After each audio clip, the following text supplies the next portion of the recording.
All right. Morning, everybody. Thank you for my delay and putting up with that. My name is Neil Sharvat, and I'm the director of the Tobacco Prevention and Control Program at the North Dakota Department of Health. And welcome to our End Summit Series Day 2. We continue today to provide education and awareness concerning the issues involving electronic nicotine delivery systems, or ENDS. Many of us also know of these products as vaping. The Department of Health Tobacco Prevention and Control staff was fortunate enough to have worked with our presenter when North Dakota was part of the Behavioral Health Communities of Practice in 2019. This project helped us focus our work to increase cessation efforts with North Dakotan tobacco users affected by behavioral health issues. Our luck continued when the Tobacco Control Program took part in a CDC new grant period kickoff meeting. Our presenter provided a session on behavioral health and tobacco. This included ENDS products. This caused much excitement among those of us in that session. When the ENDS Summit Series 2.0 production commenced, Taslim van Hattum was on a short list of desired presenters. Taslim van Hattum is a licensed clinical social worker with a master of public health. She's a senior director of practice improvement at the National Council of Behavioral Health in Washington, D.C. She serves as the program director for a whole variety of national health equity initiatives focused on the intersection of public health and behavioral health. Currently, Taslim directs multiple CDC-funded health equity initiatives, including the National Behavioral Health Network for Tobacco and Cancer Control, and the Office for State, Tribal, and Territorial Supports Capacity Building for Public Health Professionals, cooperative agreement leading national leadership and public health workforce initiative. Taslim brings over 15 years of experience to her work, including leading behavioral health and social service integration with community-based healthcare providers and school-based health centers to implement innovative and evidence-based models of primary healthcare, behavioral healthcare, reproductive health, and social services integration. Taslim additionally provides consultation to a wide variety of philanthropic, academic, and community-based nonprofit organizations across the United States. Taslim has been incredibly gracious with her time and our need to reschedule this session, for which we are very grateful. Welcome, Taslim. Great. Well, thanks so much, and hopefully y'all can hear me okay as we transition. I would just like to start the day by saying good morning, good afternoon. Thank you everyone for just joining us here today on the line. My name is Taslim van Hattum, she, her, hers, and thank you for having me today. I want to first just start with thanking each and every one of you for your incredible work, and particularly in North Dakota and the work around tobacco and tobacco control more generally. And then of course, so much of the work that your colleagues mentioned around the intersection between tobacco and behavioral health populations. So I've seen some incredible work coming out of your state and local level communities, and then community behavioral health organizations. So just thrilled to be here today and have a few hours with you to just go through some phenomenal information and hopefully get the wheels turning on a number of different issues. I want to first, before we do anything, we have 2 hours together, and yesterday I heard this really beautiful quote, and it started my day, and it reminded me of exactly where we all are currently. And the quote was, exhaustion is the thief of empathy. And I wanted to start with that today, and knowing that all of my colleagues on the line are so grounded in lung health and what's happening with COVID-19 in your community and in your work and how it's impacting you every day, I just want us to take a moment together, come into the virtual space, maybe just relax, find your seat. If you're sitting, if you're standing, just go ahead and plant both feet on the ground and center. And then I would like us, with the intention of setting for excellent lung health for ourselves and everyone around us, to just take 2 deep grounding breaths together before we get started. So feel free to close your eyes or just drop and unfocus them and take 2 breaths.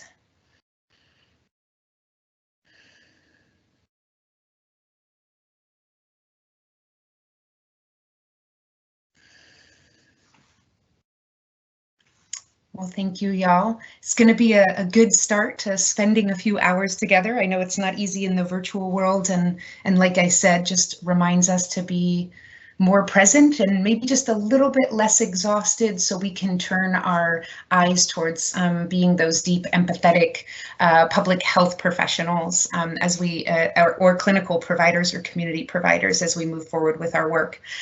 We do have 2 hours together. We might end a little bit early. I'm gonna run through a lot of things. I want to keep us going.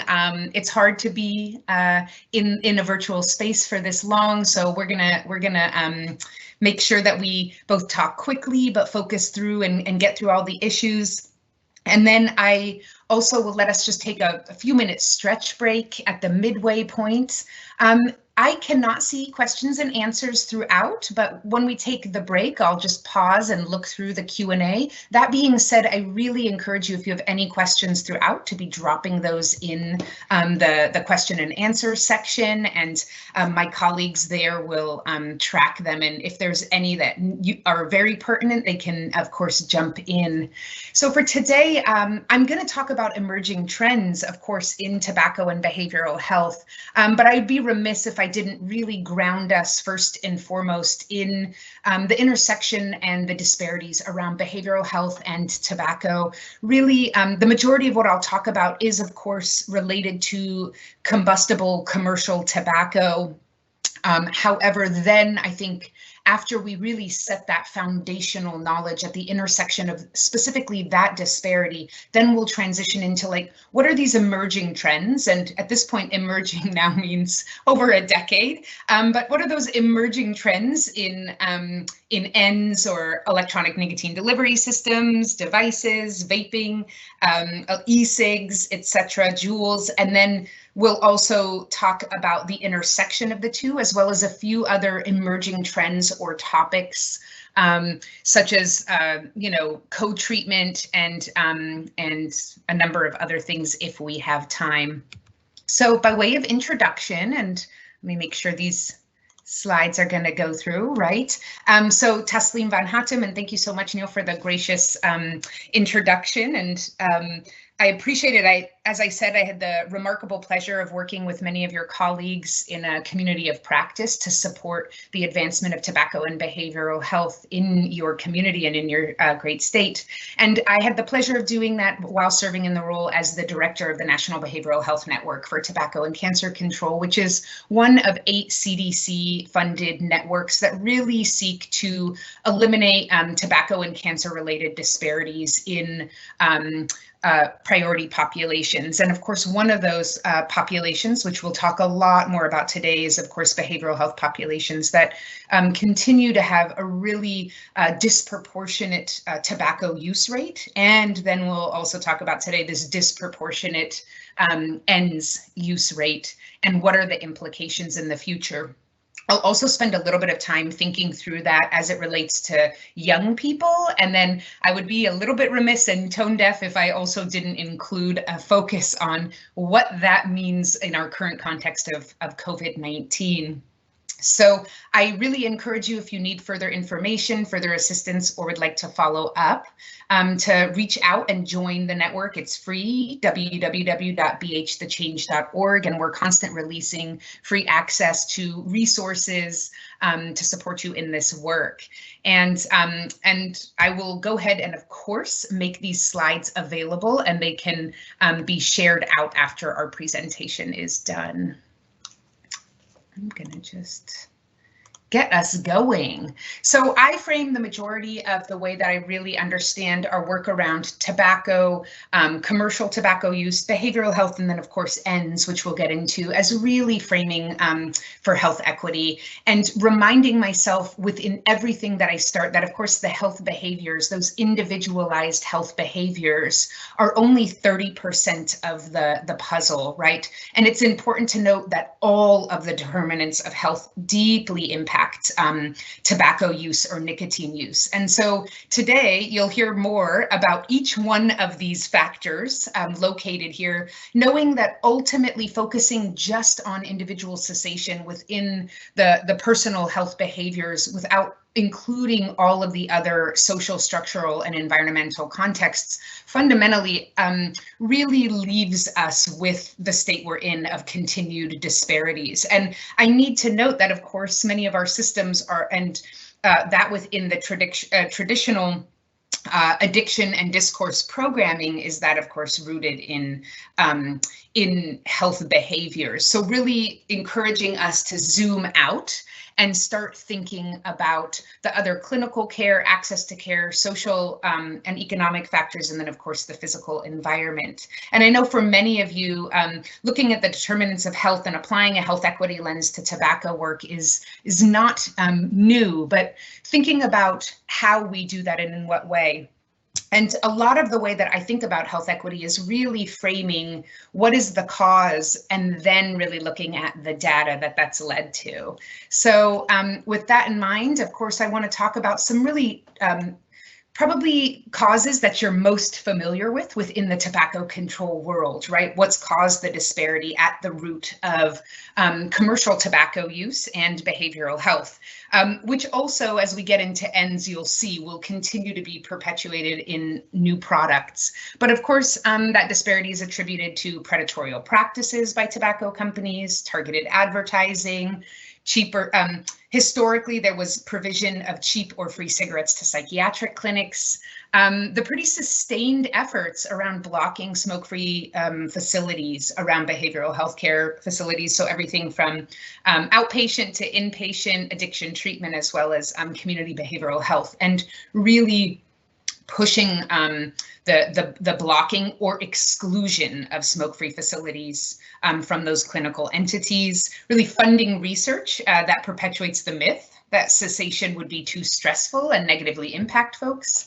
And then, of course, an area that I am most passionate about, because I really think this is an area that helps us understand a lot more about why individuals also have a greater rate or risk of starting smoking and starting electronic nicotine electronic nicotine devices, and then engaging in both ends use as well as subsequent commercial combustible tobacco use or any nicotine product as an adult. And that is, of course, the high rates of ACEs, or exposure to adverse childhood experiences and trauma. Then, of course, limited access to high quality care, the delays, and then of course the quality of that. So my colleagues that have worked with me in North Dakota know that I'm pretty passionate around thinking about what are those risks. So we have exceptional amounts of targeted marketing to individuals with behavioral health conditions. And that's a little bit more that environmental context. But on that interpersonal level, we really need to recognize the prevalence of trauma in behavioral health settings, right? So the majority of adults and children in inpatient psychiatric or substance use disorder treatment settings report a very high trauma history that can range anywhere between 40 to 80%. And then, of course, with reports that particularly in individuals experiencing physical or sexual abuse. And then with studies that have looked at public mental health clients with available data, really that the rates of exposure to trauma are as high as 90%. You can see here, of course, it's 2/3 of adults in substance use treatment report some form of child abuse and neglect. And then, there's just a significant history of trauma. So I think the reason why this matters and why I start with this each and every time is, as with alcohol use and other ACEs or adverse childhood experiences increase the likelihood of 4 key areas of tobacco use, which is early initiation, adult use, duration of use, and amount of use. And so really understanding that some of the strongest correlations we have between early initiation of smoking, adult use, duration of use, and amount of use are deeply grounded within ACEs. And I believe that this dose-response relationship is exceptionally important to understand in individuals who smoke or who are using ends within behavioral health populations and individuals with behavioral health conditions in behavioral health settings. So if you haven't been thinking about ACEs and trauma exposure and how it impacts rates of tobacco use, nicotine use, commercial combustible or ends, you've been missing this significant piece of the critical root cause. And there is a part of me that thinks the more we can identify the root cause and simultaneously work to address it, the better our longer term outcomes will be. So in addition to that, of course, adverse childhood experiences lead to continued smoking, the heavy smoking, right? So that duration and the amount, and while not shown here, the risk of COPD.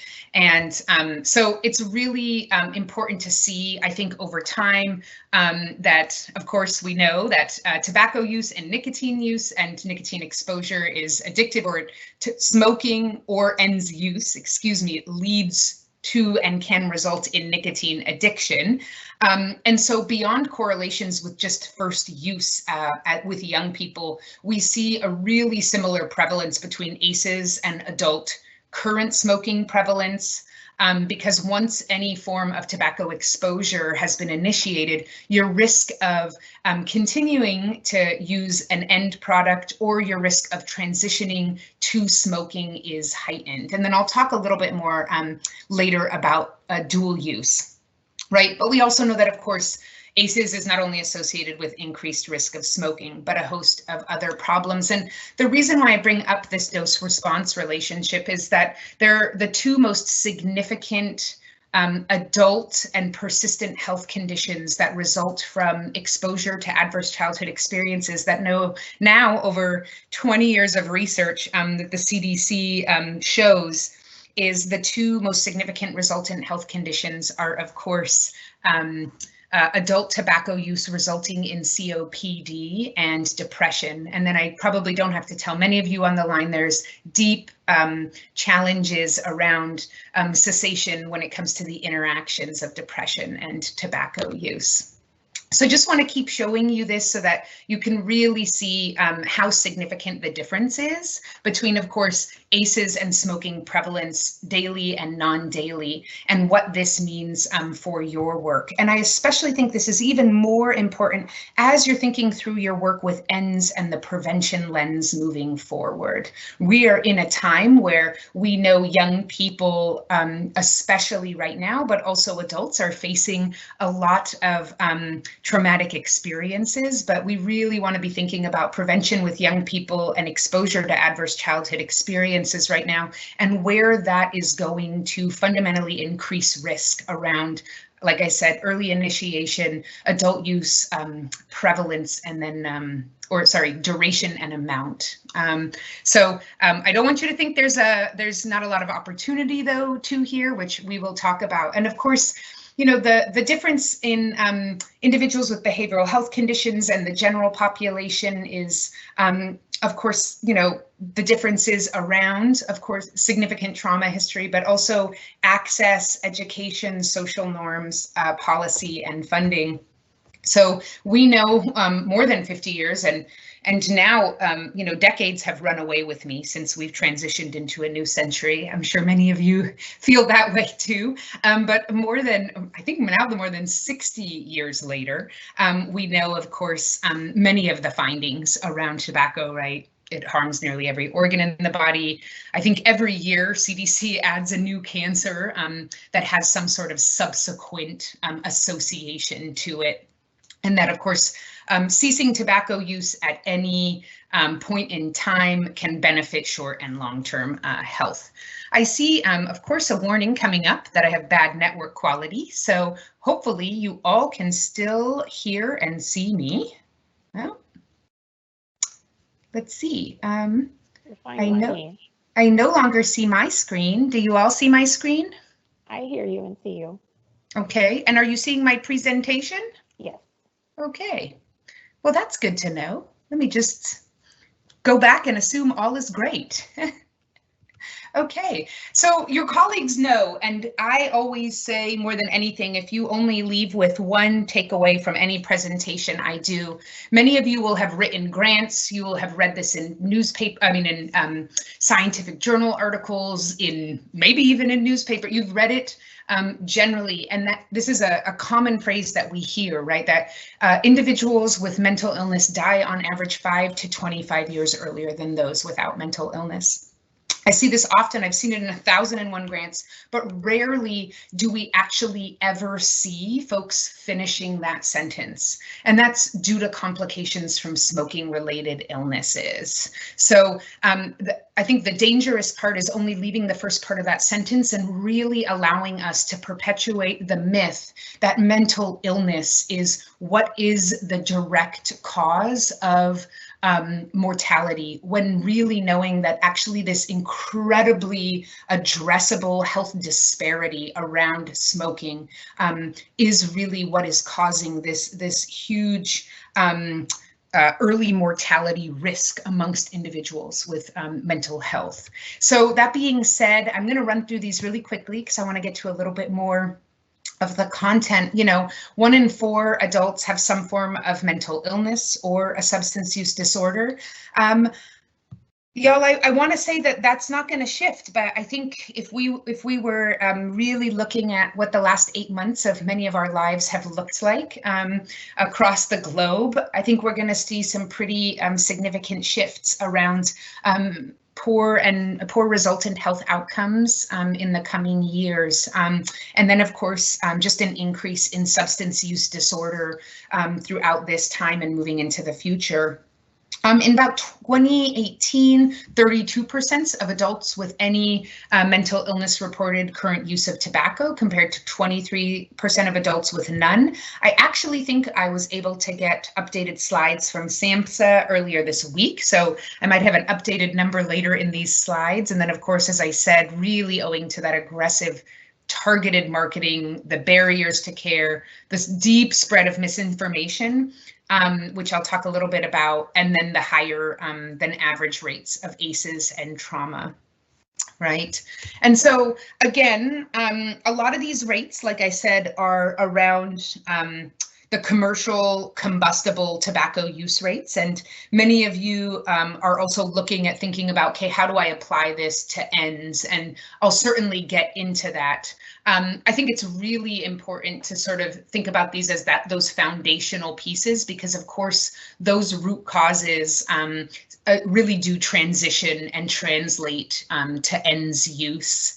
And put people at even more increased vulnerability. I also can't leave out the commercial tobacco use rates, combustible tobacco use, because I think in behavioral health populations, we're going to see really significant dual use. And that is also something that is really an important piece of this. And then I think, of course, with young people and the research that's come out with young people, there's those strong linkages, which I'll probably say 8 more times, between, early initiation of that, ends. And then, of course, that transitioning into later in adulthood or later in young adulthood use of other nicotine products or combustible tobacco. So, that pipeline around nicotine addiction that is created. I don't know if I like the use of pipeline, but we're going to put a pause on that. Because I'm in behavioral health, I want to rethink language. So not quite sure, but I think you all understand what I'm talking about in terms of a continuum. So the good news, of course, is that overall tobacco use is trending down, as many of you know, within adults and young people. And here are the latest numbers from 2019. SAMHSA just published this. And of course, the current smoking amongst adults with a past year behavioral health condition is 28.9. This is almost double it's double what that the general population, the tobacco use rate in the general population. So you can see there's just still a significant disparity. I'm quite excited because 2 years ago, this was at 30 or 31. So you can see, oh yeah, 30%.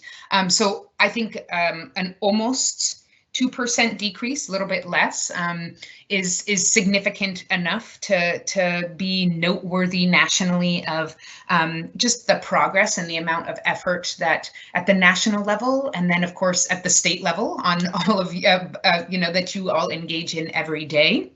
And then, of course, the local level with providers and tobacco treatment specialists and any other form of folks that are working in tobacco control. I think this is really owing to the efforts as well as significant work done around cessation supports. So I'm glad to see that this is trending down, but of course, as you all can see, it's pretty alarming how extreme the disparity is between these two populations. And then, of course, this is the current smoking amongst adults this past year with any mental illness. So of course, this is with any behavioral health condition. So a combination of any sort of mental illness or substance use disorder as behavioral health. This one is, of course, looking at the rates of current smoking amongst individuals with any mental illness. So still exceptionally high. And you're going to see that it is higher in the general population as well, with reporting some sort of mental illness. And then, of course, this really significant disparity.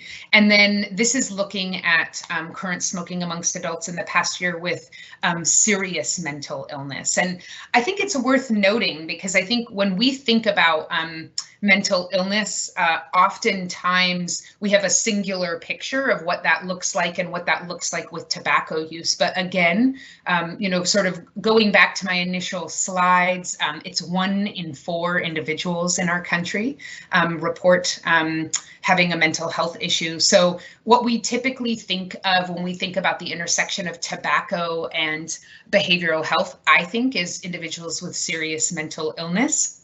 And certainly that is going to be one of the groups that have some of the higher rates of tobacco use and some of the highest risks. But of course, I think it's really important to look at the previous slides before and think about just how capacious your view or what somebody with some sort of mental health condition looks like in order to best work around prevention, screening, counseling, and cessation supports.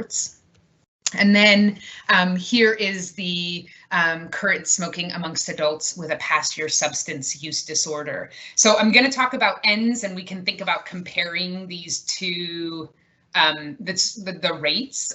We're going to have a lot more and a lot longer and more robust data to look at with current commercial combustible. But I think, and I'm going to not try to say that 3 times over, but it might keep happening as I do that tongue twister. But we'll go ahead and really think about and compare those two rates. And then, of course, the reason why this is important too, this is still grounding in that in looking at tobacco use screening, cessation counseling, NRT, non-nicotine cessation medications, so pharmacological supports. And then, of course, smoke-free buildings and grounds. I put this up, even though, again, it's that, commercial combustible tobacco focus and within this, but I think it's even more important to look at this and say, this is where we're at with a form of a substance that we're much more familiar with, that physicians and other medical care providers and behavioral health providers have been trained on for decades, that as a general public, we're really aware of, that we have established and really shifted national norms around, and still within behavioral health and mental health treatment and substance use treatment facilities, we are at these rates. And I think that's important because I look at the mental health facility tobacco-free buildings on here. It's very exciting that we got to 50%. I promise you, though, if we dug into that a little bit deeper, and I believe on the next round of this, SAMHSA will be looking at ends as well. But I believe if we dug into that, we would see that 50% might have smoke-free buildings or grounds, but far less of those have an inclusive ends addition to that, right? Like no vaping or no use of electronic nicotine delivery systems whatsoever on campuses. So I'm of course grounding in the best available data, and your colleagues know that's bad, but the point is, I think, also to show, even with something that we have a really well-established, robust set of data, I'd say policy recommendations, practice recommendations, and training and education, we continue to see really, really low rates nationally around tobacco use screening, cessation counseling. For me, it's always the most problematic to see how low our rates of NRT and other pharmacological supports are in this country.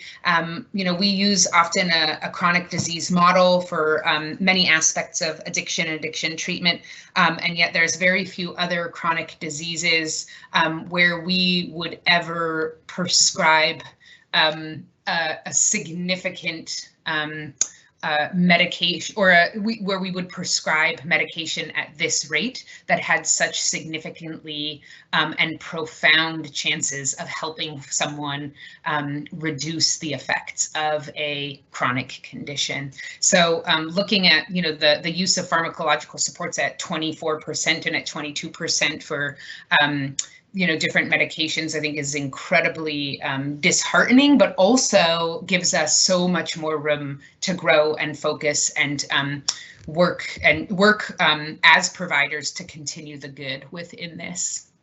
So, as I said, just really basically, of course, you know, the overview of the majority of individuals with mental health and substance use want to quit, and that, you know, individuals who use tobacco are about two times more likely to quit for good with the help of tobacco cessation medications and counseling services.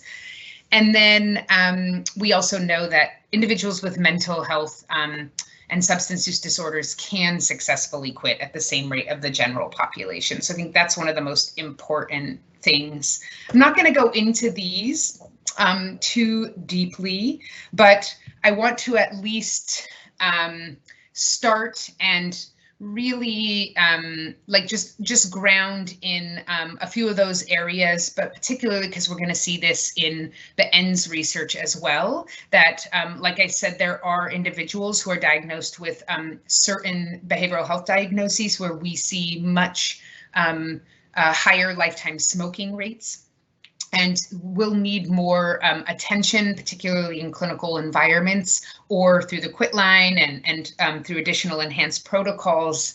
And this is even more so as we transition into a conversation on ENDS, and as we transition to a conversation that looks at ENDS dual use particularly. So you can see here that individuals diagnosed with major depressive disorder have a much higher rate of tobacco use rates. Those individuals diagnosed with bipolar disorder, individuals diagnosed with schizophrenia or other psychotic disorders really have some of the highest rates of tobacco use. And so really thinking about that as you're planning your interventions, and both matching what I think are all of our evidence-based strategies to the really realistic life circumstances, to the symptomological circumstances and the task efficacy across different diagnoses that are present. So we also know that, and I love how this says a recent study of 2000, but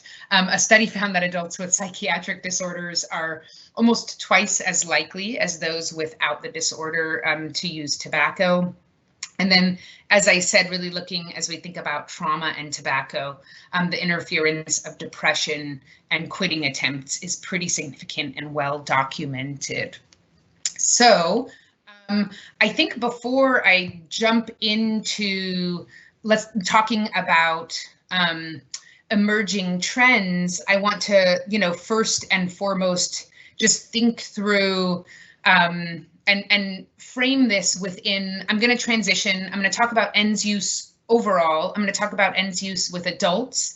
And then I really also want to transition into young people and just give a holistic picture. And I think the important reason for that is that 80% of youth with substance use disorders report current tobacco use.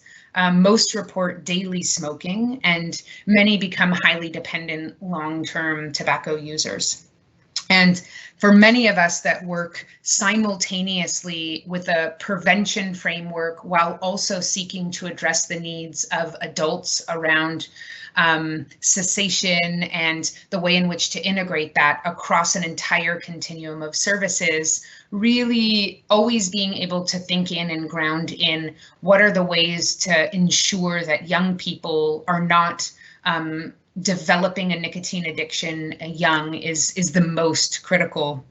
And I say that and close it because we do know that an estimated 200,000 adults who have some sort of mental health disorder or comorbid substance use disorder die from tobacco-related causes each and every year. And as I said, that is due to that higher smoking prevalence, but it's also the disparities in access to prevention and then access to later subsequent treatment.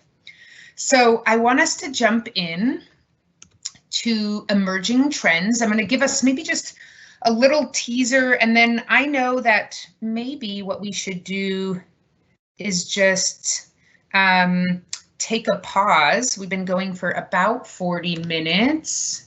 Yeah, let's just, I'll let you know what we're going to cover, and then maybe we can take a few-minute break before we jump into the next hour. I know I furiously threw a ton of information at you. So we're going to talk about emerging trends. I want to go into an overview of ENDS and nicotine addiction. I'm going to talk about ENDS use trends again amongst adults and young people, the intersection really around behavioral health most specifically, and the health risks and considerations, and then leave y'all with some really good resources and best practices around that. And then if we have time, really also look at some work that I know you all have done as well around tobacco, ENDS, and co-treatment, as well as the intersection with other substances. So let me pause there. I want to see and really encourage y'all, if you have any questions or comments or thoughts,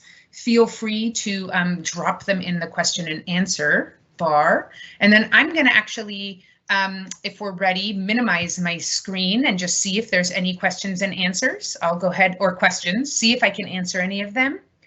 And then if not, we'll take maybe a 5-minute break. So let me just escape out of here. All right, Taslim, this is Neil. We don't see any questions right now. So okay. I think we're clear to go start the break at 5 minutes if you'd like. Great. So let's start let's give ourselves 5 minutes, take a little bio break, check your email, see if you have to furiously respond to a boss, check on some e-learning with your kids, and I'll see you back here in 5 minutes. Thank you, Taslim. I have 10:40 right now, so we will start again at 10:45. Great. Thanks, y'all.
Okay, we'll bring everybody back. Thank you very much for coming back and your attention in this. I just want to make a quick announcement before we move on. Near the end of the presentation, we will post a link to an evaluation, and that is how you request your CEUs.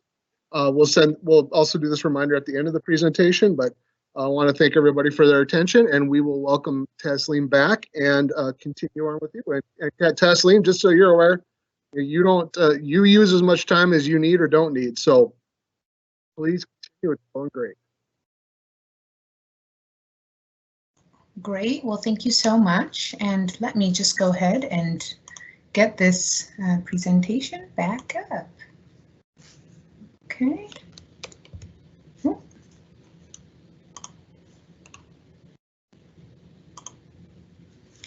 Okay, y'all seeing my screen okay? Yes. Great, thank you so much. So like I said, I'm going to just spend some time today talking about overview of electronic nicotine device, or I use them sort of interchangeably. Electronic nicotine delivery systems, electronic nicotine devices, e-cigs, vaping, and interestingly enough, every time I say, oh, I use them interchangeably, or I say e-cigs, or I say Juul, or I say ends and mean different things, in my head, it really registers to me that sort of parallel process with a user, right? That similarly, users, depending on age or location or process, are all using a different name. So, you know, today I'll use them all interchangeably as well. And that's part of, I think, our challenge within this realm of prevention programming, as well as clinical care, as we start to ask individuals what they're using, how they're using, and in what way, and the language and terminology we have. So I'm going to be as broad as I can and what feels natural, but please know that I know there's a lot of different and specificity required when you engage in your work. Then I'm going to talk a little bit about the trends, health risks, other considerations, etc. So, of course, many of you might be familiar with some of the early information, but of course, electronic nicotine devices or electronic nicotine delivery systems come in just many different shapes and sizes. Most have a battery, a heating element, and a place to hold liquid. And then ends, of course, produce an aerosol. And so you're going to see them here, right? Vapes, vaporizers, vape pen, hookah pens, electronic cigarettes. These are all those terms that I just mentioned, but really it is an electronic nicotine delivery system. And they are those non-combustible tobacco products. And then, as I said, they usually are an e-liquid that contains nicotine. I'll talk a little bit more about those e-liquids, as well as varying compositions of the flavoring and other substances and ingredients. And then, of course, the liquid is heated to create an aerosol that the user inhales. So it produces an aerosol. You produce that aerosol through literally the heating of the liquid, and within that liquid is, of course, or the juice is, of course, the nicotine. And, you know, the nicotine that is, as we've discussed, of course, that highly addictive drug that's in regular combustible commercial tobacco products, including cigarettes, cigars, and other tobacco products. And then flavoring and other chemicals are also in there and really help to make up what is in the aerosol. So here's an example of course, parts of an electronic cigarette, and then individuals inhale that aerosol into their lungs. And then in addition, I'd be remiss if I didn't say that not only do individuals do that, but then of course, those that are around them also engage or are forced to actually inhale that aerosol. So every time I look at this, I'm a little bit stunned because we're talking about like first, second, third, and fourth generation products. It's literally like my iPhone that's now, I wish, on the 12th generation. I think we're still at 10. But it's really interesting to look at the way in which product generation has happened within the evolution of ends, and of course why that's so significant in terms of just proliferation through the market. And it also reminds me that although this is labeled as like emerging trends with behavioral health populations, part of the reason why it's emerging is not because the products are so new, but it's because so much of the research and the patterns and trends are the new piece, and that it's taken us a significant amount of time to really study and look at electronic nicotine delivery systems and their impacts. And many of you within both public health as well as practitioners and, even just as members in your family or your children know that this was just such a sudden onset in terms of the way in which this was or electronic nicotine devices really started being used. And then, of course, by third generation is when the market really started to be flooded by other different types of products. So I'm not going to go into every single one, but you can see here that it varies by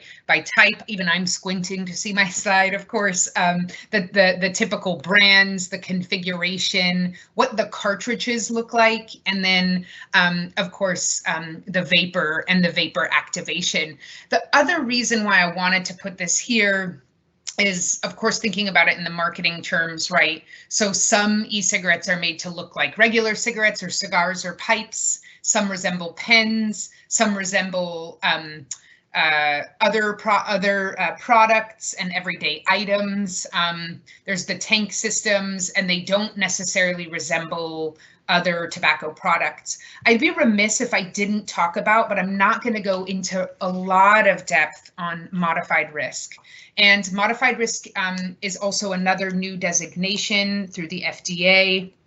And I believe that we saw two, I believe it might be three new, we're now at 3 FDA approved modified risk devices. These are not,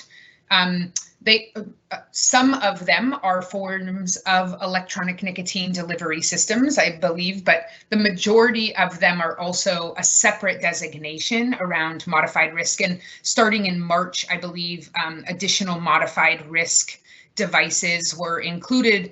And it'll be interesting to see where the national dialogue goes and where the national policy conversation goes in the next few years, both as we really need to ground in the reality of the fact that we're in a global pandemic that is deeply impacting of our health, but most specifically our lung health. And then, of course, really thinking about additional transitions, such as the former director of the FDA's or there's transitions around former director of the FDA and their smoking and tobacco products department transitioning into CDC, which I believe was announced just last week.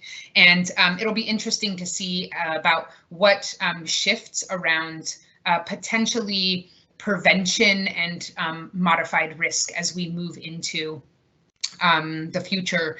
I believe, like I said, I'm not going to go deep into the science around modified risk, but the reason why it is worth noting is, of course, I believe that particularly around modified risk, we'll see really significant marketing to behavioral health populations. And really, as we look at modified risk, we're really going to be targeting big tobacco and other different entities will really be targeting those populations that have the highest rates of tobacco disparities in order to start looking at modifying their risk. And so for those of you on the line, the populations that have the greatest tobacco use disparities, if you don't already know, I'm going to see if I can remember all of them off the top of my head. And of course, they're all the different funded national networks. And then I always add 2 other ones, but it's, of course, those individuals with geographic health equity or inequities. So the comparison between particularly rural communities, lower socioeconomic status, individuals with behavioral health conditions, African American, Asian and Asian Pacific Islander, Hispanic or Latino, Latinx, individuals, I'm gonna get it, LGBT populations, and of course, American Indian or Alaska Natives.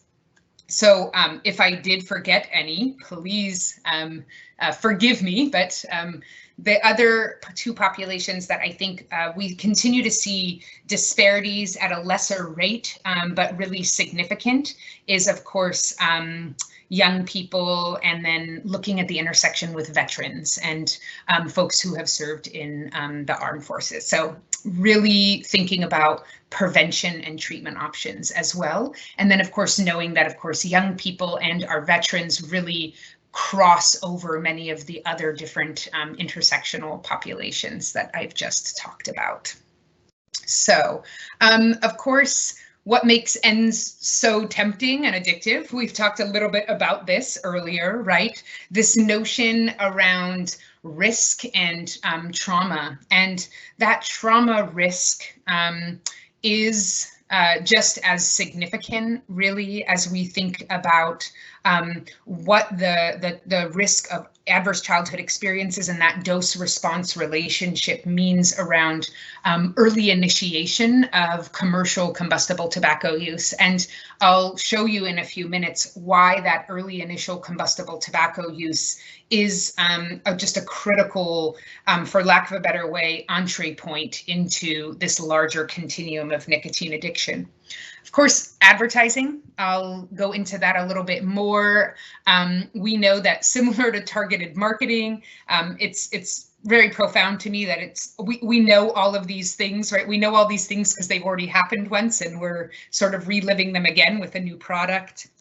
But of course, just really heavily targeted marketing, particularly to vulnerable populations, flavors, which I'll go into in a little bit more depth, both for marketing purposes, as well as satisfaction. Then, of course, so these are all those things that we might say are really the tempting pieces, or that I would say are really the risks and the vulnerabilities you know, when we're thinking about all those other social determinants that I was talking about. And then, of course, the addiction piece, which is then resultant in exposure to an addictive substance that leaves you at risk for a nicotine addiction from childhood on into adulthood.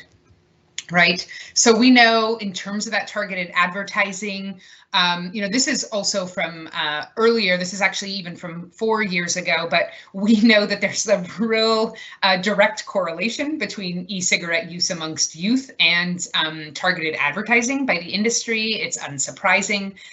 Every time I look at this, though, it's so just, you know, it reminds me how clear and important our policy and regulatory work around really preventing advertising is, and advertising to young people as responsible public health professionals, and really thinking about the ways in which we can do that work, knowing that there's such a direct correlation. And of course, this is actually based on youth exposure to cigarette ads in retail stores, the internet, television, newspapers, and magazines. And at first I thought, well, it's got to be the internet almost primarily, and about 40% of it is the internet, but 68% of youth exposure is reported in retail stores. So really being able to engage in a lot of the work that I know many of you do around retail and point of sale and other work in that advocacy and policy arena is so critical when it comes to this targeted advertising.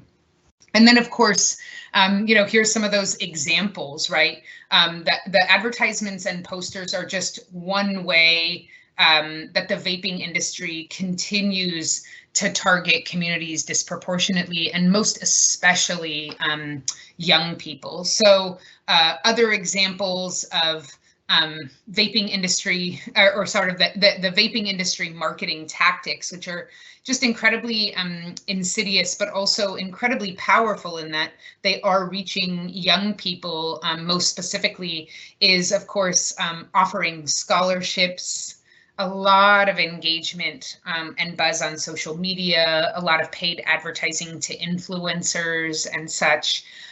There's a really big amount of sponsoring of musical festivals and events.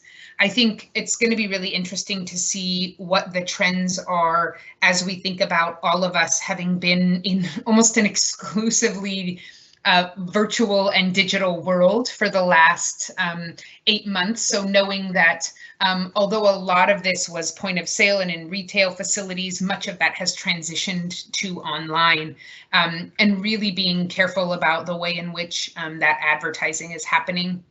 But of course, you know, the industry has done a ton of work on sponsoring musical festivals and events, and then, you know, introducing appealing flavors, particularly for young people. I do want to note that our friends over at the Truth Initiative have a ton of really dynamic videos and resources on marketing to the marginalized, and really specifically looking at the industry's marketing of electronic nicotine devices, specifically to disparate populations, and really, you know, the way in which this occurs and sort of the insidious nature. But I also say that because many of their videos around business or exploitation can really be used for larger initiatives if many of you aren't already using them. So of course, I am not gonna, you know, today I'm giving you sort of the entire overview. Many of you might even be the experts on the in-depth science around electronic nicotine devices and then, or delivery systems. And I'm gonna bring us back to behavioral health around this, but it's just worth noting, of course, that flavor is just one of the ingredients in an e-liquid. Vape juices include nicotine, but also many other additives and chemicals. Some we know, some we don't know. And then, of course, you know, as I said earlier, there's a heating coil, and then it allows the liquid to become an inhalable aerosol. And for some of the new products, as we move into modified risk, this is not the case with some of them, but for the general purposes of ends in our conversation today, this is what we're talking about. And then, as many of you know from the last year, the most dangerous parts of e-liquids is that they contain a really unpredictable list of ingredients, and that's often mixed with other substances such as THC or other substances that result in different outcomes. So many of you know that, like I made reference to, in the last year, we had some pretty significant challenges around the dangers of mystery ingredients. And, you know, first it was just like coming up in the news. Now it's been, I think, a few years, you know, around popcorn lung and what's happening. And we started to see just a lot of news around this sort of emergence of a severe lung disease or a severe lung issue. And that was, of course, EVALI, and really there was a lot of an incredible amount of work done by the CDC and by scientists at the CDC who, although it might have seemed like did not respond as quickly, I think really responded as diligently and as scientifically as possible to really identify what was the cause within the EVALI cases, and then really think through how to, owing to that, address the outbreak.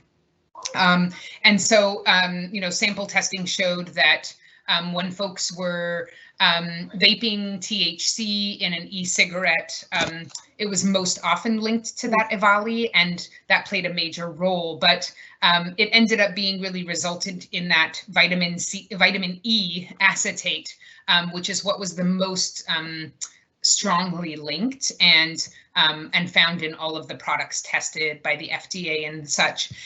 You know, it's like I don't want to go into this in the most detail and pull apart the epidemiology and the studies, but I think what this really points to is just that even how many 8 generations into this product, we continue to not be able to know or fully control everything about ends and how they're marketed and who's using them and producing them and the way in which the general public and then secondarily vulnerable populations are utilizing them. And so that continues to be of the most significant concern, particularly for populations that we really heavily see marketing to. And similarly, you know, I'd be remiss if I didn't say that the reason why I ground this in that general piece around commercial combustible tobacco and of course ENDS is that we know what this is, right? It's really rooted in nicotine dependency and addiction. And so these are not pathways that are unfamiliar to us. It's products that are unfamiliar to us and ones that we're learning a lot more about. But the pathways of how these become part of a nicotine dependency and then addiction are very familiar to us, right? And so in the simplest sense, right, there's this nicotine works by stimulating that prefrontal reward system of the brain, and then that's the part of the brain that determines the importance and reward value of an experience. And I think, this is the simplest graph. Many of you know it, right? That nicotine's delivered through tobacco use and through smoking, but here it's interchangeable with an electronic nicotine device, and that nicotine travels to the brain. It activates nicotinic receptors and stimulates the release of dopamine or that pleasure reward system, and then that leads to calmness and reward, which usually is why many people think that smoking helps their stress and anxiety, particularly in behavioral health populations, but oftentimes the negative symptoms around stress or perceived stress and anxiety that people are having is simply them just having a withdrawal from those the dopamine release that actually leads to those pleasant feelings of calmness and reward within an addiction process. So of course, dopamine levels reduce the withdrawal symptoms and of stress and anxiety. And so it's very interesting because all the research shows that it doesn't actually address or decrease stress and anxiety, but rather the withdrawal symptoms engaged. And then, of course, withdrawal triggers the desire for another cigarette. So we continue to see that that shift within this. And like I said, although this is really looking at it from, from the diagram is commercial tobacco, this is really looking at it as nicotine dependency. So when we think about ENDS use and behavioral health, while individuals, like I said, like we talked about, they account for 40% of all commercial traditional combustible cigarettes smoked by adults, they're also really face significant vulnerability when it comes to high e-cigarette use. And studies have shown that individuals living with behavioral health conditions like depression and anxiety are twice as likely to have tried ENDS overall, and then about 3 times as likely to be users of some sort of battery-powered electronic nicotine delivery system. And this is pretty astounding, knowing that individuals are already twice as likely to have some sort of nicotine addiction if they have a behavioral health condition with commercial, combustible, and then they're even 3 times more likely to be using electronic nicotine delivery systems. So I think I'd be really remiss, and this is where that conversation around dual use comes in. Individuals with mental illness often combine e-cigarettes with current use of traditional combustible cigarettes, which makes them even at more risk for nicotine addiction, and then the susceptibilities of the effects of traditional tobacco. Like I said, the significant exposure to adverse childhood experiences and then the subsequent really significant trauma history in individuals with behavioral health conditions mean they're already initiating tobacco use at a younger age, more likely to use nicotine products as an adult, and then have much higher rates, like I said, of duration, so the length of time that they might smoke before cessation occurs, and then the amount. And the reason why I mentioned the amount is, of course, because then we're talking about combined really high rates of commercial tobacco use with as well combustible cigarettes simultaneously. So in many cases, what we're seeing is just an unbelievable amount of of nicotine that somebody might be ingesting through these different forms, and what that really means over the long term for cessation opportunities, what it really means when we're talking about prescribing NRTs or other pharmacological supports, and you know, what they're indicated for versus what somebody actually might need based on the amount of nicotine that they're using, and that so much of our dosage and dosage recommendations is based in the general population, and then thinking about, well, if we have such significant higher use and higher nicotine like if someone has so much such a higher rate of nicotine in one system, you're really going to have a hard time being able to really utilize the tools that we have in the same way. So I think when we look at ENDS use and behavioral health, you know, the simplest way, like we said, is individuals with mental illness or some sort of mental health condition are more likely to use ENDS across the board. You'll see here that there's a number of different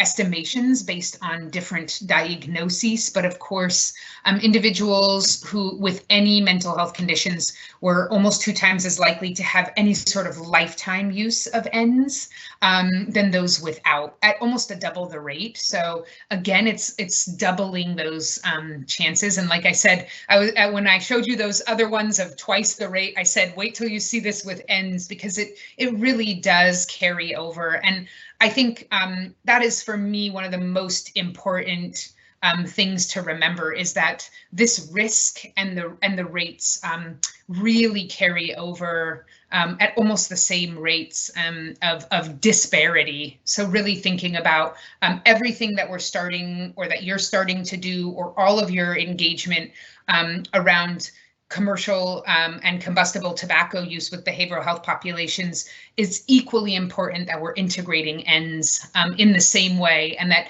every time, even if it means we're saying commercial combustible tobacco and cigarettes while also saying electronic nicotine devices, and I know it gets wordy and it gets languaging, and but it is really important for us to, for lack of a better way of saying it, really make sure that clinicians and public health professionals and other folks within any sort of care setting or community setting really realize that this is just as much of a challenge in terms of the rates. And then, of course, you know, this individuals with mental illness were about 2.3 times as likely to have the current use of ENDS. We know that there are certain conditions that were most likely to evidence disproportionately high rates of ENDS, and as you can see here, that was individuals diagnosed with bipolar disorder, and then individuals diagnosed with anxiety disorders and depression, unsurprisingly. So, and then we're going to go to these slides, which is really, again, looking at those comparative SAMHSA slides by e-cigarette use on the rise and adult ever use of e-cigarettes by cigarette smoking status. So I think this is the other really important thing to note, is, of course, that if you are a current cigarette smoker, you're more likely to try an e-cigarette. If you're a former cigarette smoker, you're more likely to try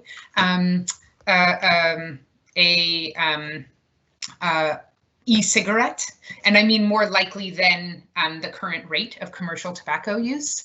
And then if you've never been a cigarette smoker, you can see that that's significantly lower. And then remember, of course, the general population rate is of commercial tobacco use is about 13% within here. So really looking at that, there is just a significant risk for individuals who were former smokers or are current smokers as it relates to initiating the use of e-cigarettes, and what are the implications for that over time.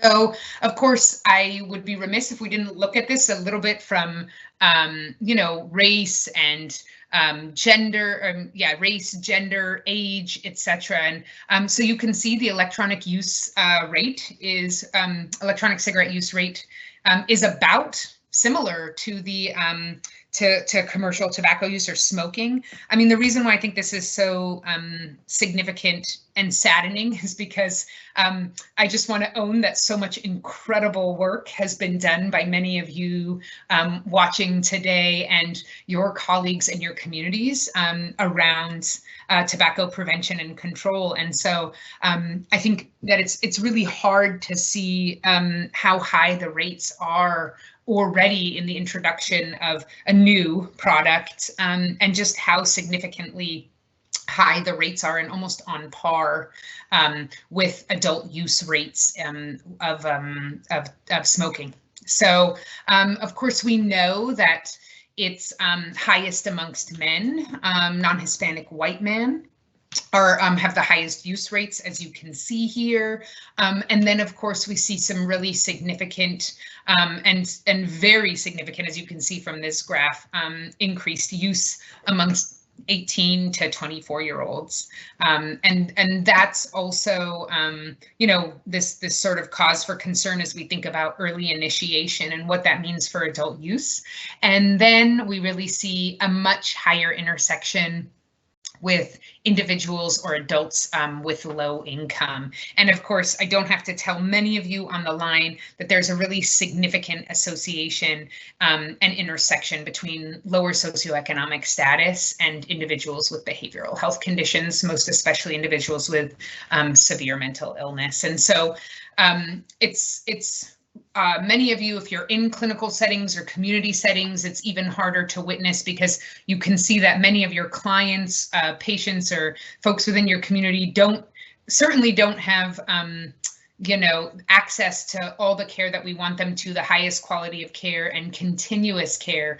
But we also know that they don't have necessarily the financial means to uptake a new expensive product that will also be highly addictive to them.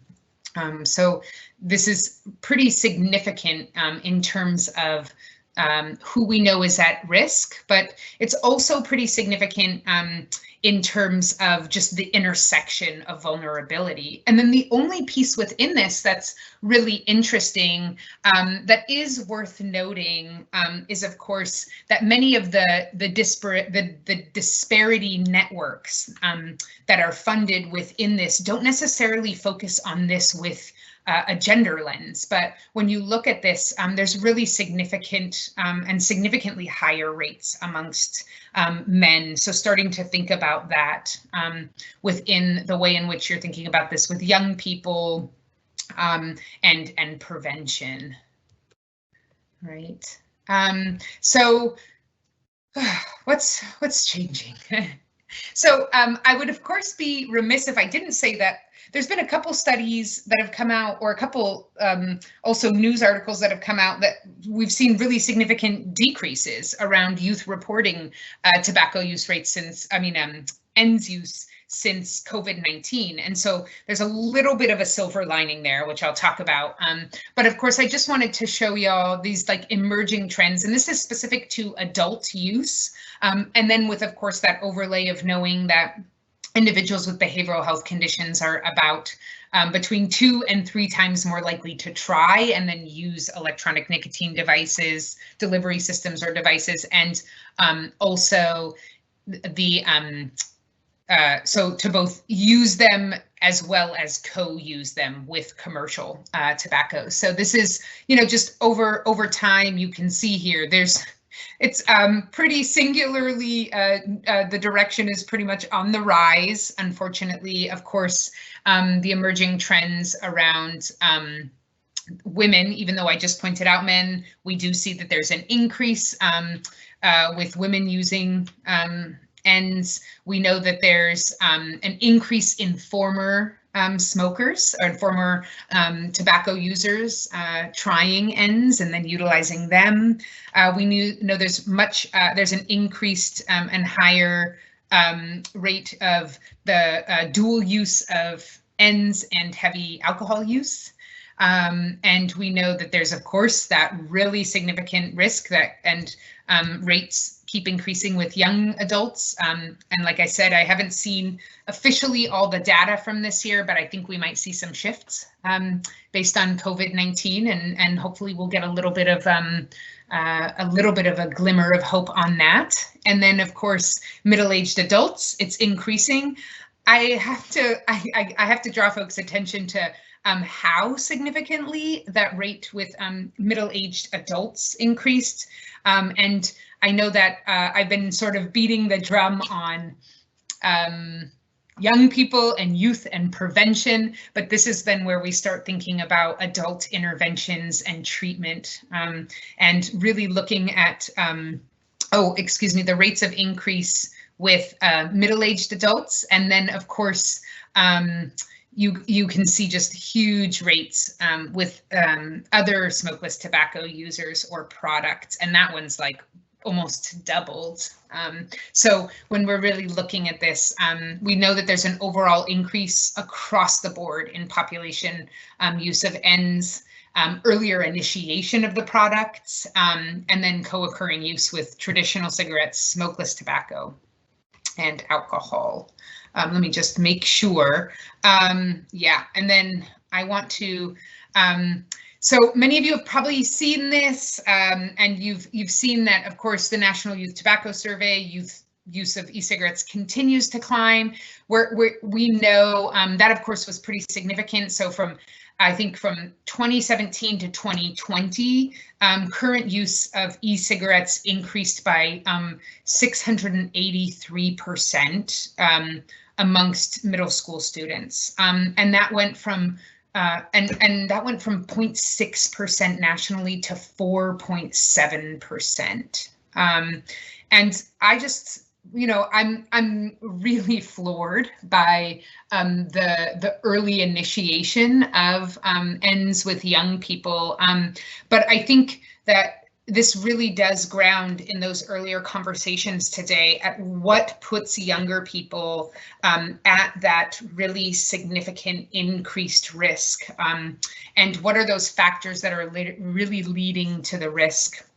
We also know, so that's just in middle school students, but of course we know that it did increase in high school students too, right, by 68%, but of course that's a really big, that's a different number than over 600% in middle school students, but that increase in high school students from 11% to 19%. Is really, really, really significant.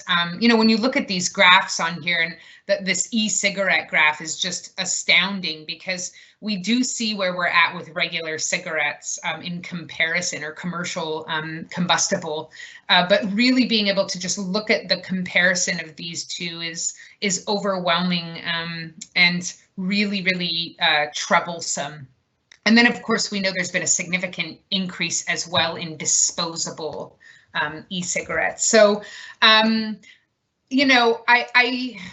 I talk about this with young people, I really want to ground in a few things. Especially when we're talking about middle school and then on into high school, like, what does this have to do with behavioral health and behavioral health populations and the intersection? And it's really talking about what is at the heart of youth development and nicotine dependency.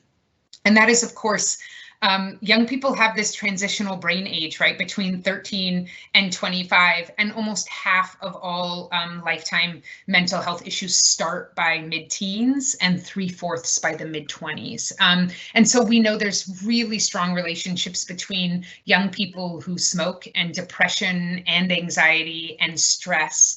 And then, of course, that depression intersection, remember, as I told you, really, we know it's one of the most well-documented challenges around cessation is, of course, depression and the intersection. And so then, of course, we know that more than 80%, as I said earlier, of young people with substance use disorders report current commercial tobacco use, daily smoking, and then many become much more highly dependent and long-term commercial tobacco users. And we're going to see that certainly as we see what the transition rates between ENDS into the exposure and utilization of ENDS transitioning into nicotine dependency owing to that. And then we know that individuals are more likely to then try other nicotine products. So ENDS or vaping as that sort of entry nicotine product may lead to more nicotine products. I think we also know that nicotine exposure during adolescence can really harm brain development, and we know that does continue up until folks mid-20s, and it can deeply impact everything from learning to memory to attention. And then, of course, increase the risk for future addiction to other drugs. And the reason why I want to maybe have time to at least spend a little bit of time on opioids and co-treatment as well is because really thinking about the way in which nicotine exposure increases risk for future addiction to other drugs is documented. And it's something that's really significantly important when we think about not only do we have a challenge around the intersection of youth development, ENDS exposure, and behavioral health, but every single thing happening within this age group at the intersection of mental health and addiction really increases risk for future addiction to other drugs. And what are the best ways that we can really support young people through screening and interventions so that we are actually interrupting that possible risk and supporting them in terms of positive youth development options, right? So we know that there is a disparity in youth electronic cigarette use, right? The research is still emerging on that disparity and vaping in youth populations. But we do know that high school students with disabilities are more likely to use a variety of tobacco products compared to their non-disabled peers. And that's at a pretty significant rate. And then, of course, many of you know that there is strong intersectional strong intersections between disability as well as mental health and other behavioral health conditions. And then we also know that vape shops are more densely distributed and are in closer proximity to public schools in school districts with higher proportions specifically of Asian and Black student populations. And then we know there's additional considerations around various types of flavoring and the way in which that's targeted towards Black populations and then Black youth across our country. And so really paying attention to those other disparity overlays, I think really are pretty significant. I'd of course also be really remiss if I didn't talk about just the significant disparities and risk that LGBT youth are also facing with higher rates of mental health as well as risk of substance use, and then the intersection of very high rates of tobacco use and really report much more significant trauma histories as well. So this is like the 2-hour lead up to will vaping lead to youth smoking cigarettes, which, as I said, that early initiation piece leaves us with a higher probability of adult use and then duration and amount of use specifically with behavioral health populations. And this is just the simplest way that we can look at it, although there's a lot of studies that show the in-depth and particularities around this. But we know that e-cigarette use has led to an uptick in overall tobacco use, and that's by really significant amounts. So you can see this really starting to skyrocket in 2017 within high school students, and that, you know, we're at almost 27% of high school students that were using any sort of tobacco product increased owing to this transition from e-cigarettes back onto commercial or dual use.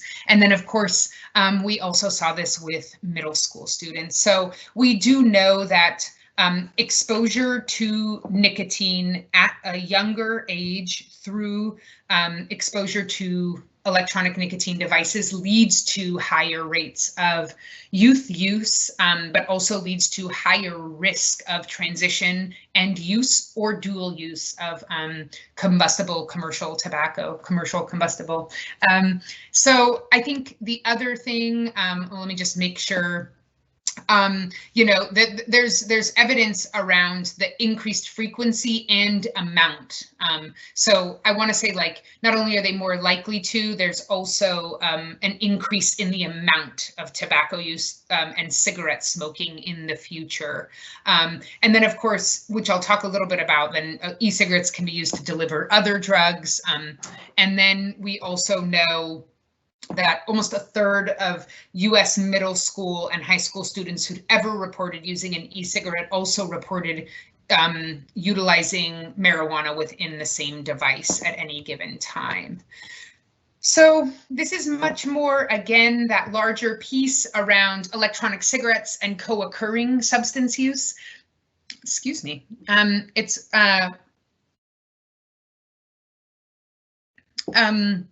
Really, we know, like I said, like I've been talking about for an hour, that intersection with traditional cigarettes, of course, we know that there's that same thing around lifetime duration.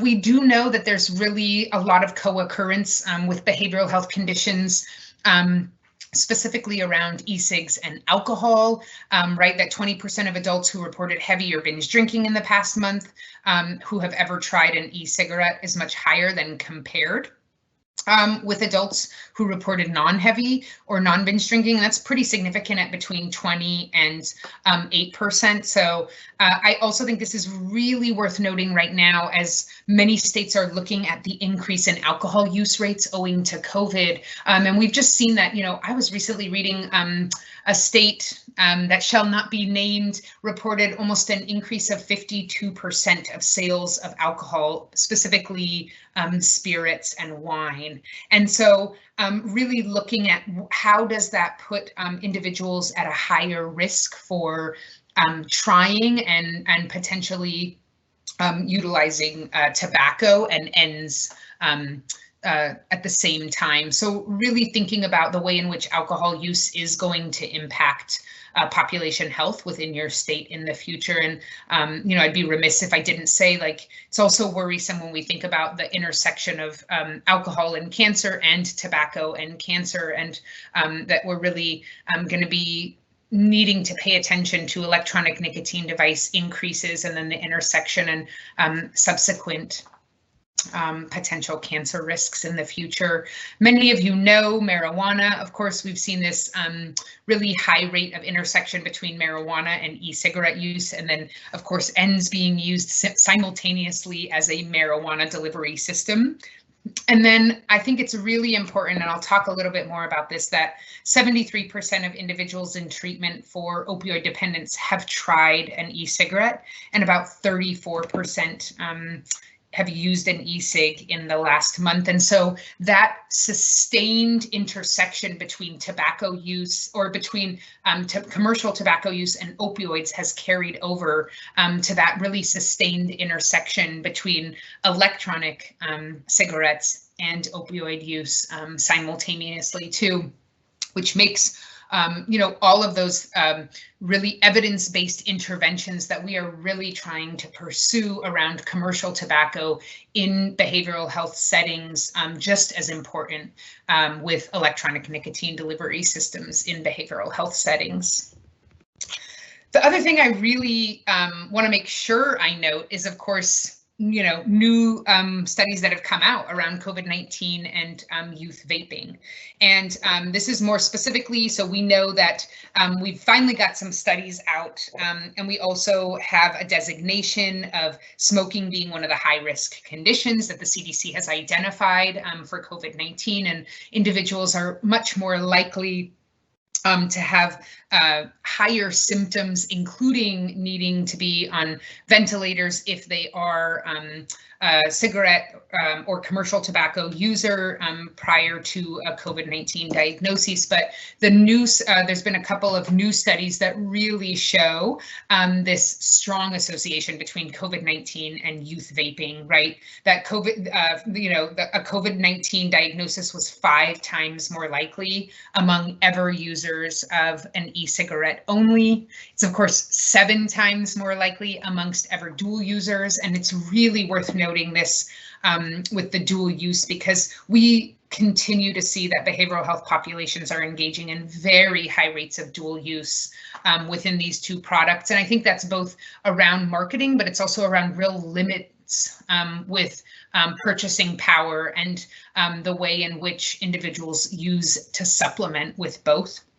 And then, of course, that we also saw that a COVID diagnosis was 6.8 times more likely amongst 30-day dual users of electronic nicotine delivery systems. And this is just a really, really, it's a really worrisome intersection between youth smoking, youth electronic nicotine devices, and COVID-19. And then, of course, just the heightened exposure to nicotine and other chemicals affects lung function altogether. It's why when we started today, for so many, within so many contexts, this year has just reminded us of the preciousness of our life and our ability to breathe and the way in which, we want to preserve our lung function at all times.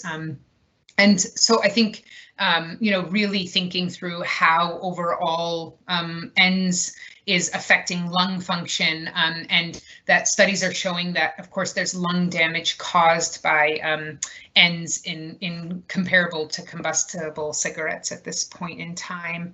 So before I jump into tobacco and co-occurring and just why I think it's a pretty important emerging trend, specifically at the intersection of ENDS and behavioral health populations, and what I want you to leave just thinking about is, of course, the recommendations on addressing ENDS use amongst behavioral health populations and young people are the same as the general population, right? So it's like there's no, every time I remind people that individuals with behavioral health conditions want to quit at the same rate as the general population, can quit and be aided in cessation at the same rate as the general population, and that many of the tools are the same. And then, of course, the only additions that I really wanted to encourage here to make sure that we are also talking about young people is just that additional,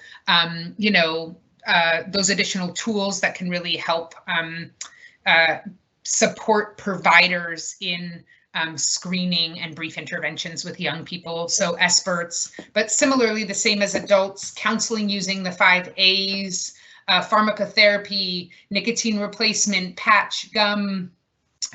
Every state is going to be different in what's allowable for different age groups, and of course under different Medicaid systems or private insurance systems, but really thinking about the way in which to be expansive in pharmacotherapy, and then engaging in those conversations with young people and their support systems, and then key youth serving orgs.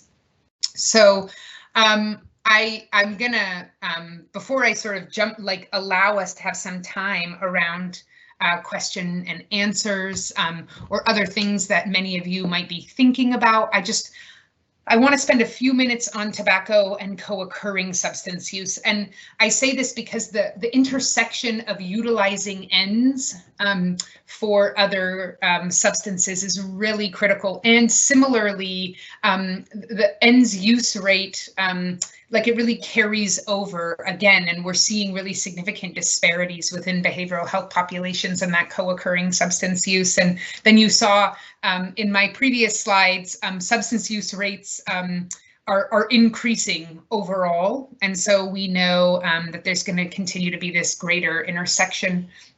But of course, 63% of adult tobacco users reported co-use of alcohol. And then you saw the slide, and don't quote me, but I'm remembering back to my slide a few slides ago, and it was about 30% to 8% for electronic nicotine devices. So for alcohol with commercial tobacco, it's about 63%, and then it's about 30 with ends. So it is significantly lower, but we do know that the reported co-use is still pretty high.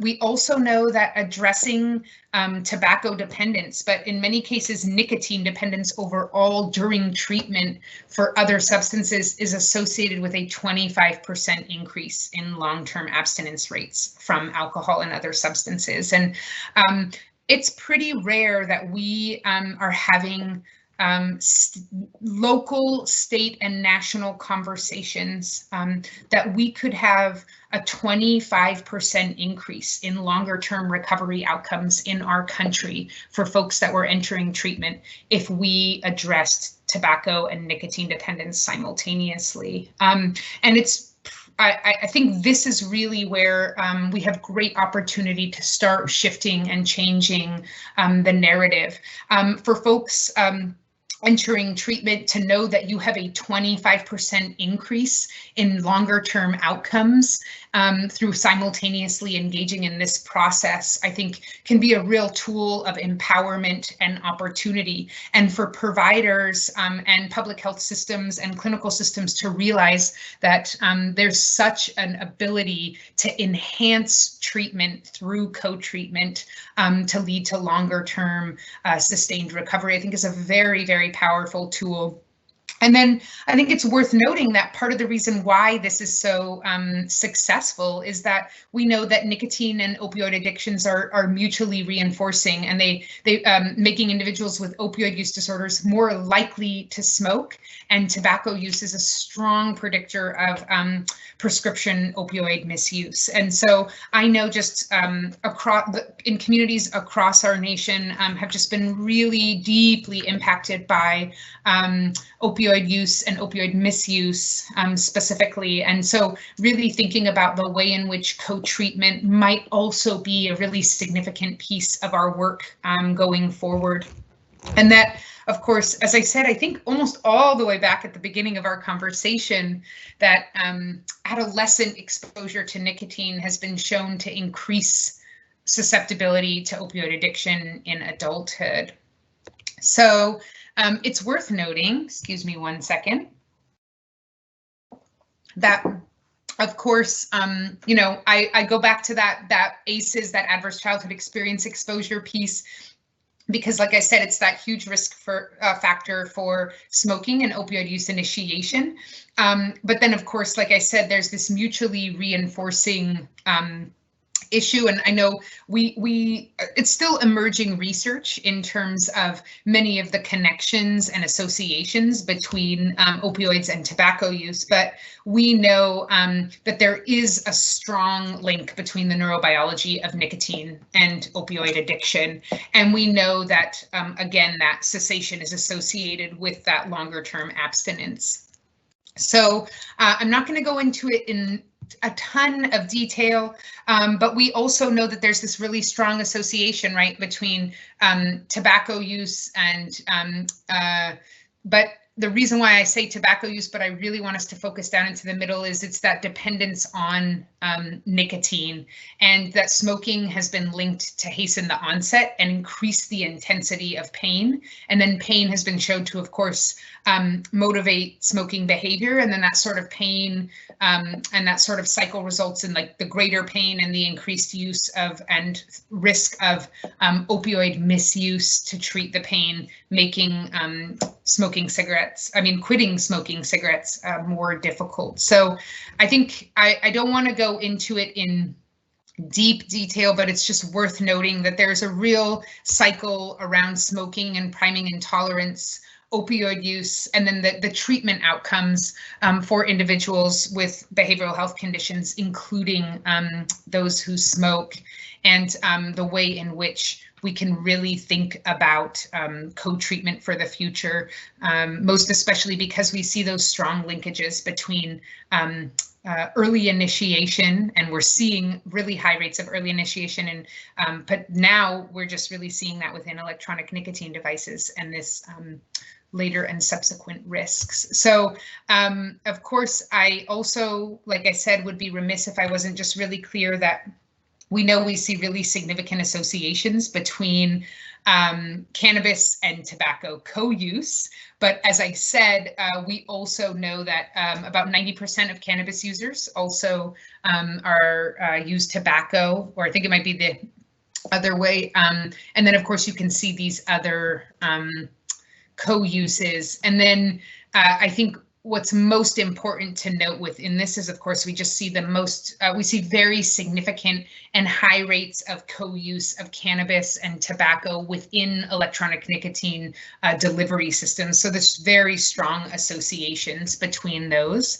And so because of that, with the rise of electronic nicotine products, we also have seen this increase in production of a whole new generation of vapes that contain liquid THC and other unknown substances that are those chemicals in cannabis that really are at the intersection of behavioral health, so substance use, and then of course electronic nicotine devices. And then similarly, and as I close up and give us some time to do questions and answers, should you have any follow-up. And like I said, I really welcome your thoughts and observations on what's going on in the field where you are, you know, where you're seeing the intersection points with COVID-19, where you might be seeing local and statewide challenges around tobacco or around electronic nicotine delivery systems and behavioral health more specifically, whether that's mental health, whether that's young people in mental health, whether that's substance use disorder. I'd love to hear about that in the chat box or the question and answer box. And then, of course, you know, leaving always with the hopeful and the opportunities of knowing that, you know, the interventions, the tobacco interventions for substance use challenges that we have been shown to increase, like I said, that longer term abstinence. And we do have really effective co-treatment interventions, right? So really looking at everything from motivational enhancement therapy, CBT, other pharmacotherapy, and then of course medication assisted treatment. So really making sure that this is very integrated into your larger thought process around behavioral health and tobacco use, but behavioral health and nicotine dependency, whether that's commercial tobacco or commercial combustible cigarettes or electronic nicotine delivery systems or ends of any type.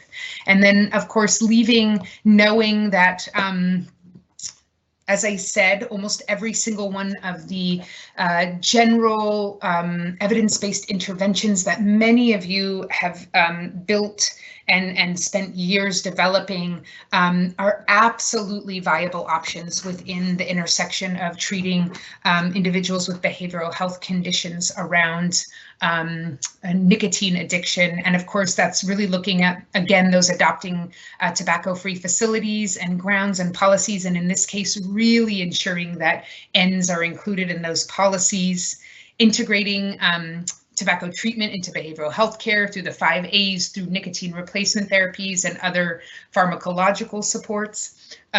So really making sure that we're providing as much of the best quality clinical care that's possible to individuals.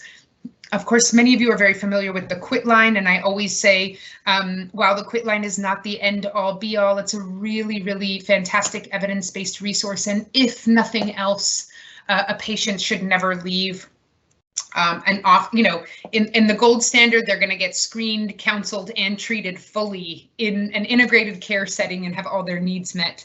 And if not, at the minimum, making sure that every patient that walks out the door has a referral to the quit line, and particularly for behavioral health populations, knowing that many quit lines nationally and have enhanced protocols for individuals with behavioral health conditions and can sometimes help through payment processes with them. Then, of course, engaging peer models. And then I'd be remiss if I didn't finish every single presentation I did around thinking beyond cessation to recovery. And although we've for a long time divorced much of nicotine dependency and addiction from the larger addiction continuum, really we know that so much of this is grounded in supporting individuals in their initial cessation attempt, but also really how to continue that cessation attempt into a larger term and longer term sustained, successful, and supported recovery, which is very possible. So in the slideshow, I'm gonna just leave you all with some sources. You're gonna have all the sources, and then I'm just gonna pause there and give us time for some questions. And if we want to go to the main slide, and then I can have a chance to look at the Q&A box, or if not, just pause.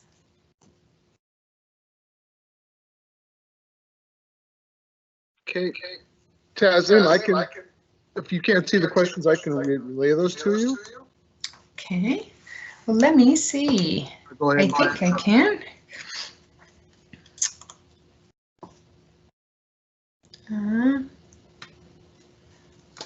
Okay, let me see. I'm looking, I believe this question around correlation between behavioral health and heavier use of nicotine, and are individuals with behavioral health conditions, heavier users of nicotine. I think I am reading the question correctly. And there is a lot of evidence to show that individuals with behavioral health conditions do use or do have heavier use of nicotine. And you'll remember at the beginning, the reason why I ground it in sort of ACEs, but I sort of talk through the 4 things over and over again, is that there's a risk, particularly with behavioral health populations, on that early initiation. So starting tobacco use at a younger age, that the adult use, so they're more likely, if they start young, they're also more likely to use and ingest nicotine as adults, the duration, and then the amount. So there is a pretty strong correlation between individuals with behavioral health conditions having heavier use or smoking more, so the amount that they smoke is more. And then, of course, that's further compounded by that issue I mentioned around dual use. And for many products, particularly in the context of ends, we're not sure how much nicotine is in each product. And so that makes, you know, when you have a pack of cigarettes, we have a notion of how much that is, and we base a lot of our clinical processes on that, but also just our understanding, right? It's an amount that we're much more familiar with. But when we're talking about different unregulated amounts or pods or gels or liquids, you know, our ability to track how much nicotine is within each one of those is much more challenging. And so then with the dual use, which as I said, individuals with behavioral health conditions are almost 3 times more likely, between 3 and 6 times more likely, depending on the context, or to ever try or to use regularly. And then they're also increasing their exposure in that way. So I believe, Neil, was that the only question, if I am seeing this? We had another one come in, just a moment, please. Oh, okay, let me see. I'd like to hear Taslim's suggestion on what is the best approach to contact a local behavioral health addiction treatment center to adopt tobacco-free policy or incorporate tobacco treatment and or tobacco treatment specialist training for their staff. Ooh, it's a really great question. Well, I know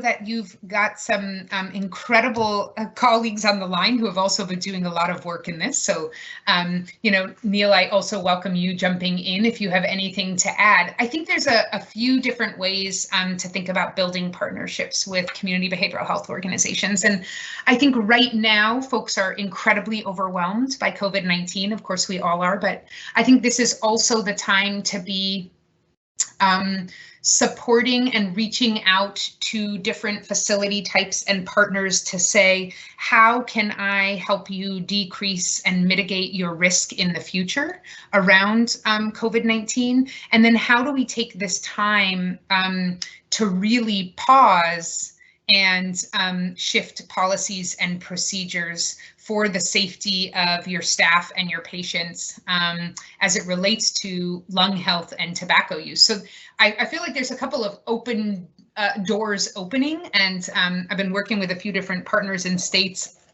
on things like that.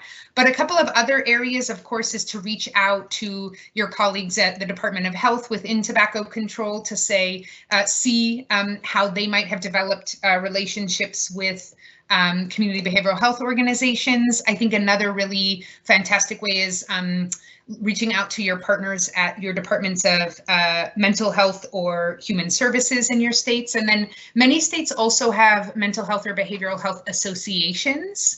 And so really reaching out to the associations to see where there might be room.